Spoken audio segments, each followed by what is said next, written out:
Bonsoir à toutes et à tous. Nous sommes ici en compagnie de Guillaume Gallo, l'auteur de l'album de musique À l'ombre de la gloire que vous retrouverez avec le recueil de scénarios.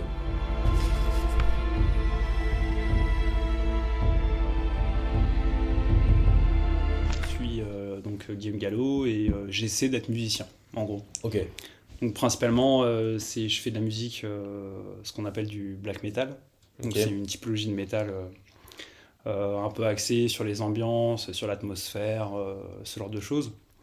Et je pense qu'il peut y avoir des ponts qui peuvent être hyper intéressants entre la typologie de musique que je tente de faire et la musique qui pourra accompagner un jeu de rôle comme mien, en fait, dans l'absolu. Parce qu'il y a quelque chose de très atmosphérique, de très cinématographique. C'est des musiques qui n'hésitent pas à prendre leur temps pour développer ce qu'elles tentent de réaliser. Justement, en parlant d'univers un peu particulier, est-ce que tu pourrais nous en dire un peu plus sur ton univers à toi? Donc, nous, on connaît ta musique, on a découvert. Euh, on connaît aussi le black metal, on en écoute à côté. Mais est-ce que toi, tu pourrais, pour les gens qui connaissent pas du tout, décrire un peu ça pour toi et ta vision de la chose surtout? Je pense que c'est ça qui est intéressant. En fait, je dis que je fais du black metal, mais la musique que je fais déjà est un peu particulière par D'accord. rapport au genre. Il fut un temps, il y avait un black metal qui était très organique, qui avait un vrai désir de créer des atmosphères et des ambiances qui étaient très particulières, qui pouvaient s'étendre sur des durées qui sont considérées comme longues aujourd'hui, même si c'est complètement subjectif. Moi, le black metal que je tente de faire et la musique que du coup on a tenté de faire pour Mir, ça répond à ça, c'est-à-dire vraiment de rechercher des sonorités, des ambiances qui sont très viscérales, qui sont très organiques, très texturées, ce genre de choses, pour pouvoir arriver non pas à avoir le riff ou la mélodie sublime, mais de transporter quelque chose. Et je pense que pour moi la clé, elle est vraiment là, c'est d'arriver en fait en quelques notes, en des fréquences sonores, en un jeu de reverb, en un jeu de delay, on s'en fout de la technique, mais il en faut quand même un petit peu, d'arriver à transposer, à faire comprendre un univers, à faire ressentir des couleurs, à faire sentir des parfums, ce genre de choses.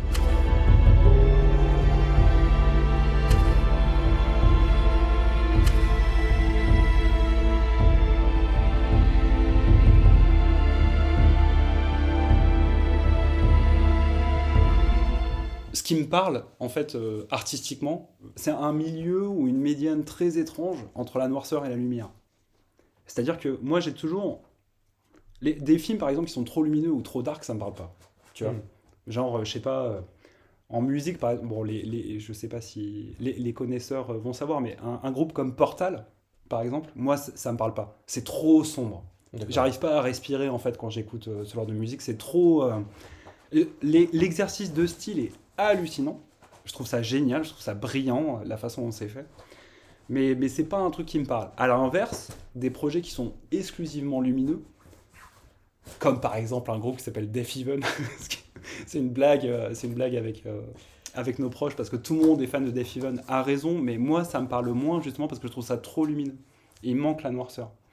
Et le but c'est d'arriver à trouver un espèce de juste milieu en fait par rapport à ça. Comment tu pourrais expliquer aux gens en quoi tu t'inscris dans le black metal et en quoi finalement c'est très personnel comme musique? C'est un genre qui est très pur en fait, quand on le voit originellement. C'est-à-dire que c'est un genre qui... la proposition de base qui est de faire de la musique une musique très punk, mais avec une immense spiritualité, avec une démarche très profonde, très intimiste, mais en même temps qui a une tentative dite universelle. Moi, j'ai toujours tenté de faire de la musique qui s'apparentait avec ça, c'est-à-dire de partir d'un intime le plus absolu possible, en fait faire un objet artistique qui moi-même me dépasse. La bande son, du coup, la façon dont on l'a fait, euh, on en avait d'ailleurs beaucoup parlé ensemble, il y avait des propositions euh, qui sont d'expérience de moi quand j'étais maître de jeu. Hmm. Je prends un exemple concret. Il y a toujours ce débat dans le jeu de rôle. Quand tu fais une bande son de jeu de rôle ou quand tu écoutes une bande son de jeu de rôle ou que tu fous quand tu organises tes playlists, Il faut qu'il y ait des musiques de combat et des musiques d'ambiance. Clairement, ouais. Grosse erreur. Quand t'es en combat et quand t'es maître de jeu, quand t'as 14 000 lancers de dés, quand t'as machin qui te dit attends, moi je lance mon couteau de lancer, t'as l'autre qui est blessé, t'as l'autre qui comprend rien à ce qui se passe, il faut lui réexpliquer et tout, t'as pas du tout le temps de gérer la bande-son. Donc tu vois, typiquement, l'approche, ça a été de dire mais pas du tout. Alors, en fait, il faut une bande-son qui soit suffisamment environnementale pour répondre à des besoins d'ambiance, d'enquête, ce genre de choses, mais qui ait suffisamment de tension pour répondre aussi aux besoins de moments qui sont plus complexes, plus tendus, plus rapides, etc. Et je pense que ça, tu vois, typiquement, c'est vraiment des choses pour lesquelles je suis assez fier de cette bande-son, c'est que pour moi, quand on a fait nos parties test et qu'on a écouté la bande-son, ça colle à un peu toutes les situations. Pour moi, il y a un deuxième point qui est hyper important, c'est la durée des morceaux. Quand tu fais du jeu de rôle, le temps, il s'éternise à mort. Tu prends un exemple, il y a quelqu'un qui ouvre une porte qui se prend un piège. L'action dans ton jeu de rôle, ça dure 5 secondes. Mais le fait de lui expliquer tout et de calculer les dégâts, de calculer les séquelles, la façon dont il réagit, etc., ça prend facilement 1 minute, 2 minutes. Il y a des scènes de combat, elles peuvent durer une demi-heure, alors que dans les faits, tu as raconté 30 secondes de ce qui se passait dans ta partie. Je pense que du coup, quand tu fais une partie jeu de rôle, le temps il est vachement distendu. Et du coup, faire des morceaux longs, ça a du sens pour ça. Il y a un violon Hmm. qui est joué par un ami à toi, Ouais. Rémi Bockel. et à qui on dit bonjour d'ailleurs, et qu'on salue. Et ce violon, c'est un choix. T'as eu une envie.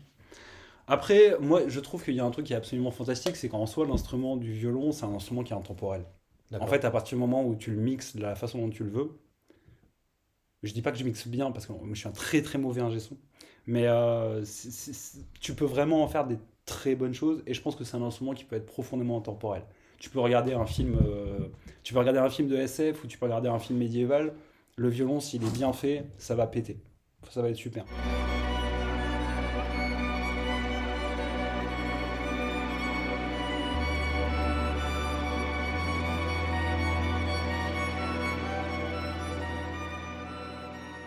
Est-ce que tu peux expliquer un peu ton lien au jeu de rôle finalement? Hmm. Parce que, ouais. En fait, c'est un lien qui est hyper important pour moi. J'ai sorti un album qui s'appelle Les Voûtes. Je pense qu'il n'y aurait pas eu Warhammer, il n'y aurait pas eu Les Voûtes. Tu Ouais. vois, le truc. Enfin, moi, j'ai un lien qui est très très fort. Alors, c'est un lien qui est hyper intime. Moi, mon premier bouquin de jeu de rôle, ça a été la V1 de Warhammer que mon père m'a offert. Alors, déjà, moi, intimement, ça m'a beaucoup rapproché avec mon père parce que j'ai compris que mon père m'avait très bien cerné enfant, ce qui n'était pas le cas de tout le monde et c'est hyper cool. Pour moi, le jeu de rôle, je le mets sur un plan dit artistique aussi important que d'autres œuvres. Tu vois, enfin, genre, il y a Requiem pour un massacre, il y a, enfin, c'est des films qui marquent à vie, il y a des albums qui marquent à vie, il y a des peintures qui marquent à vie, il y a des bouquins qui marquent à vie, tu vois, il y a des... je sais pas, mais genre Le bruit et la fureur, c'est un bouquin que j'oublierai jamais. Warhammer V1, je l'oublierai jamais. Mais moi, c'est ça qui m'a beaucoup intéressé dans Mir, c'est la thèse, en fait, je la trouve intéressante d'un point de vue artistique. Parce qu'en fait, le jeu de rôle, aujourd'hui, il est vendu, enfin, et encore une fois, c'est pas du tout une critique, moi je trouve ça génial, mais il est très vendu par un aspect divertissant, Ouais. fun, c'est on se retrouve entre potes, on fait des jets de dés, c'est le Donjon et Dragon quoi. T'as l'échec critique, évidemment, toute la salle explose, c'est génial, c'est super. Mais là où je trouve que c'est hyper intéressant avec Mir, c'est de tenter de communiquer d'autres choses. C'est qu'il y a presque une tentative méta en fait dans Mir. C'est-à-dire qu'il y a une espèce de tentative euh, de raconter des histoires qui, au travers de l'univers, peuvent paraître profondément intimes aux joueurs. Avec des trigger warnings qui sont très bien faits, etc. Demandez toujours aux joueurs avant la partie leur consentement. Et si dans le recueil de scénario vous verrez il y a des scènes et des passages qui abordent des sujets très problématiques. Donc pour en nommer quelques-uns, on parle notamment parfois de pédophilie, de viol, de violence psychologique, d'esclavage et d'autres choses comme celles de Stakabi. Prévenez-les. D'autant que le jeu a été pensé pour pouvoir le réadapter en fonction. C'est ça, voilà. Donc, enfin, je veux dire, il y a aussi les clés pour. Vous ne perdrez rien à ne pas exploiter ces thèmes au besoin. Je pense que c'est hyper important C'est de ça, le voilà. rappeler. Ouais. Et pour moi, ce que j'aime dans Mir, c'est cette espèce de tentative de faire un truc très intense et presque d'avoir une espèce de thèse philosophique au travers de la partie. Sur des thèmes qui sont hyper intéressants. Alors, je vais pas spoiler, mais l'un des grands thèmes, par exemple, de la campagne, on va dire que c'est le libre arbitre et c'est le tirage au sort. Voilà, je pense qu'on peut dire ça sans spoiler. On peut dire Ouais, ça voilà, sans c'est ça. spoiler, clairement. Ça, je trouve ça hyper intéressant parce que ça induit des thèses politiques, ça induit des thèses philosophiques sur lesquelles on peut discuter, sur lesquelles on peut rebondir et qui font beaucoup de débats à gauche. Par exemple, la notion de, je vais faire une extrapolation, mais Mais c'est- qui l'est pas tant que ça. La notion de tirage au sort politique, c'est une thèse à gauche qui est profondément utilisée et pour laquelle moi je suis assez pour. Mais je trouve que utiliser le jeu de rôle comme médium pour se questionner par rapport à ça, putain, mais c'est hyper intéressant quoi. C'est un médium en fait qui est émotionnellement hyper puissant. Mais je pense que en fait, faut reconnaître un truc, Mir, ça chiale.